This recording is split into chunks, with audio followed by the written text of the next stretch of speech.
Hey YouTube, thanks for stopping by my channel, The Magical Solution. My name is Leilani. If you're new, welcome.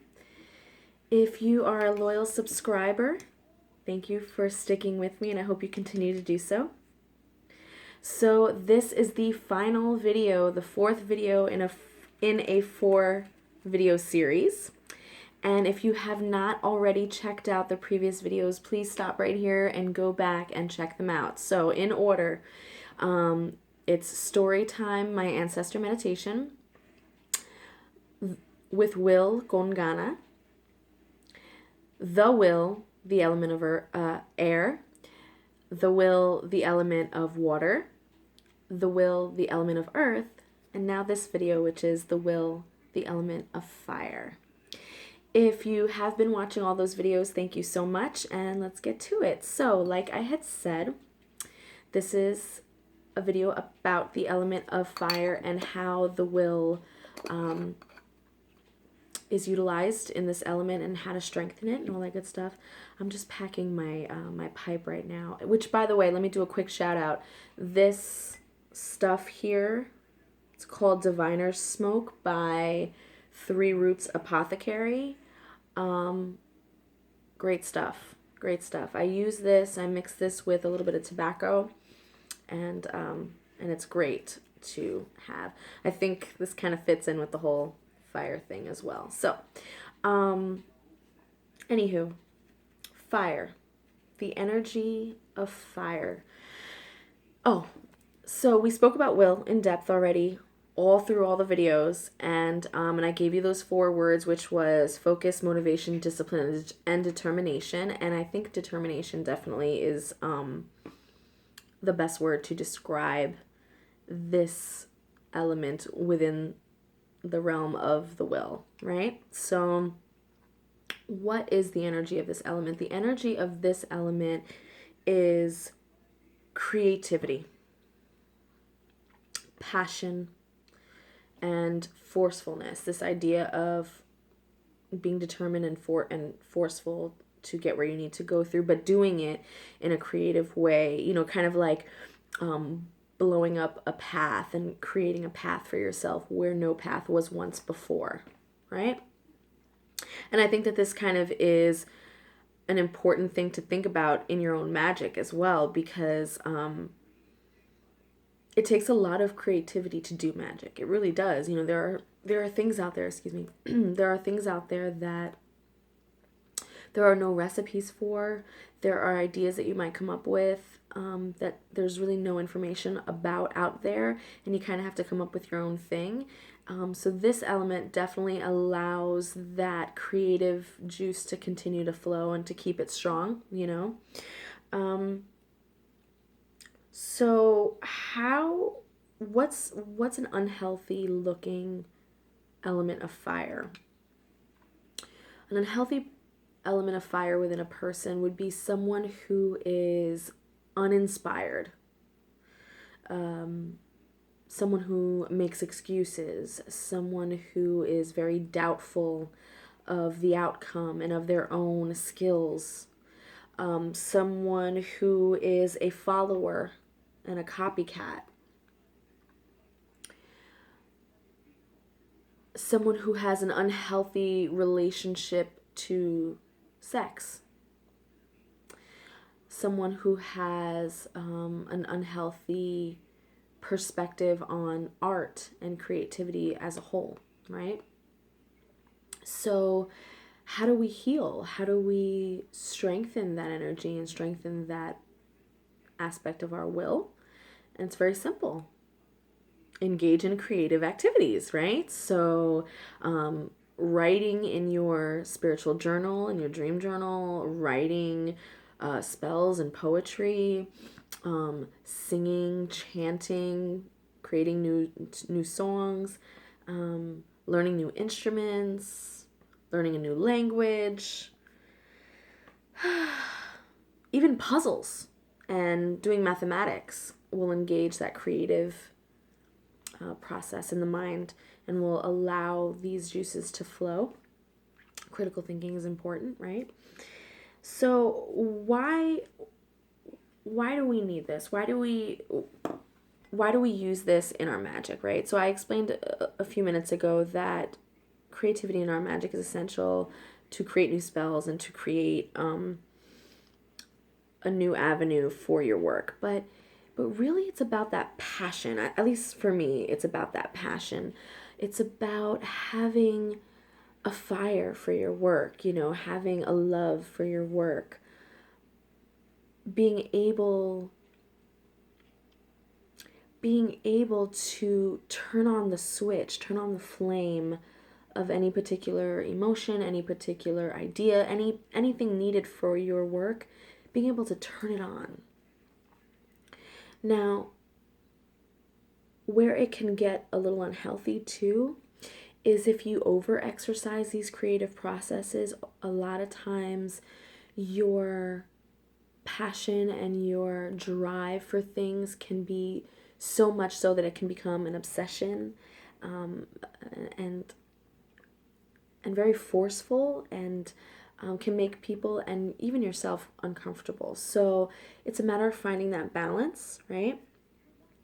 And finding that balance means just channeling it. And that's what I had mentioned with regards to engaging in a creative activity. So channeling your passions into something creative will be the best way to balance this element and to allow your will to strengthen.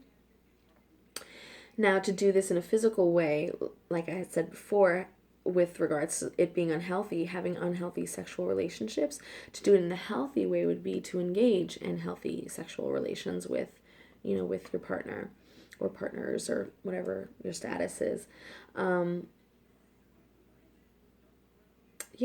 This is a short video because I think fire is definitely the only real precaution that I have with that as a practitioner is to not allow the fire to go wild. Fire can easily burn everything down. So it's important to kind of keep your fire in a container, yourself, your body being healthy. Keep your creative juices constantly flowing and allow that to leak into your magic. It's really as simple as that. The way I did it for myself, I had mentioned this in, I can't remember which video I mentioned it in, probably the first one, the air video, but I'm a singer. So for me, my creative, and I love to write poetry. So my creative outlet is through singing and through writing poetry. And I use both of those things in my magic. I love to chant. I love to vocalize all of my meditations and my prayers.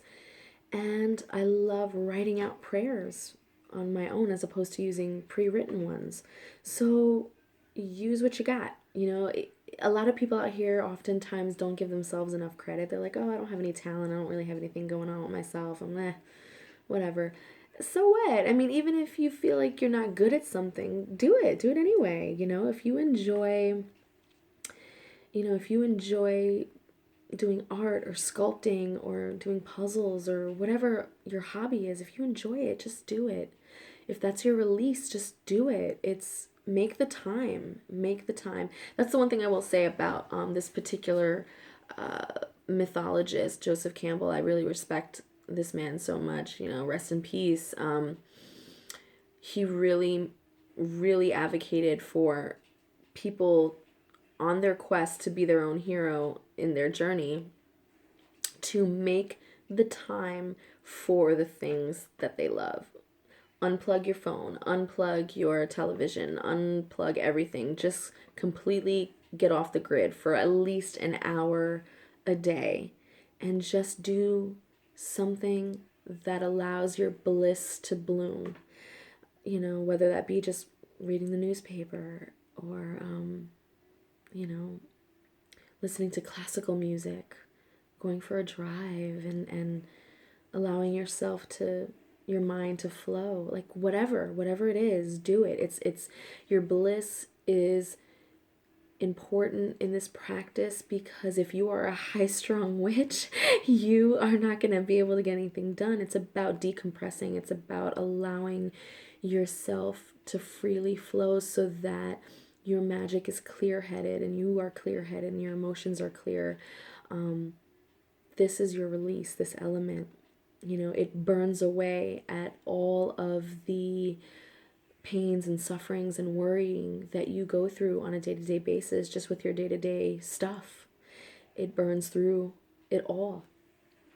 It allows your bad habits and your negative emotions and your horrible depressive thoughts to just become ashes, and allows you to rise like a phoenix, to be a strong, powerful, magical person. So for me, that's how I did it, was through singing and through writing. And I spent more than an hour a day doing that, but I think Joseph Campbell started everybody off with an hour a day just because that might be a more manageable amount of time. And again, you know, if you're an individual who, you know, you have a bunch of jobs and you have a bunch of kids and you just don't have the time to give yourself that time, which, you know, it makes me sad that you are unable to do that. I hope that changes for you. But if that's the case, you know, then engage in it with your children. You know, if your children is doing arts and crafts in the house, do it with them. You know, if you love reading but don't have the time to read, read your favorite thing to your child. You know, do whatever it is you need to do to get to sneak it in there. But you got to sneak that bliss in there for yourself and for your growth. It's important. This is the element of play, in a sense. You know, everything spiritual doesn't have to be so serious. And this is your opportunity to allow your joy to prosper, right? And to manifest. So yeah, that's pretty much it for me. This was a quick video because this element, aside, for me, earth was the easiest, but for a lot of people, fire is the easiest because it allows you to have fun, you know, and you're doing creative stuff that you like and enjoy to do. So that's why this video is short. It just might be that easy for you. So hopefully it is. Leave me a comment or make a response video and let me know how it is going for you. And that is it for the series. If you want me to do one more video with regards to spirit and how spirit and will kind of interplay with each other, because I know the elements usually come in 5s, but I did the 4, then I'll do that. I have my own theory on that too, but that's more subjective just because I can't really give you practices on spirit. So that would be more of an opinion piece. But these were the things that I did, all these videos, and come up with your own stuff. Let me know how you do. Thank you for following and for watching all these videos. I truly appreciate it. And make sure you like, comment, share, and subscribe. And I will see you soon.